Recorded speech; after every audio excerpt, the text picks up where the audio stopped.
തൃശൂർ കൊടുങ്ങല്ലൂരിൽ യുവതിയുടെ ആത്മഹത്യയ്ക്ക് കാരണം പണമിടപാട് സ്ഥാപനത്തിന്റെ സമ്മർദ്ദമെന്ന് ബന്ധുക്കൾ. മൈക്രോ ഫിനാൻസ് സ്ഥാപനങ്ങളുടെ കളക്ഷൻ ഏജന്റുമാർ ഒന്നിച്ചെത്തി തിരിച്ചടവ് തുകയ്ക്കായി ഭീഷണിപ്പെടുത്തിയെന്ന് മരിച്ച ഷിനിയുടെ ബന്ധുക്കൾ ആരോപിക്കുന്നു. ഇന്നലെയാണ് ഏറിയാട് പാലമുറ്റത്തെ ഷിനി ആത്മഹത്യ ചെയ്തത്.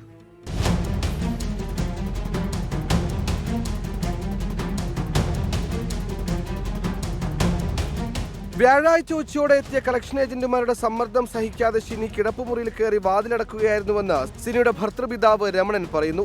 ഉടൻ തന്നെ ഷിനിയെ ആശുപത്രിയിൽ എത്തിച്ചുവെങ്കിലും വ്യാഴാഴ്ച വൈകുന്നേരത്തോടെ മരിക്കുകയായിരുന്നു. വായ്പാ തുക തിരിച്ചടക്കുന്നതിലെ വീഴ്ച വന്നതിനെ തുടർന്ന് മൈക്രോ ഫിനാൻസ് സ്ഥാപനങ്ങളിലെ ജീവനക്കാർ ഷിനിയെ നിരന്തരം ശല്യപ്പെടുത്തിയിരുന്നതായി രമണൻ കുറ്റപ്പെടുത്തി.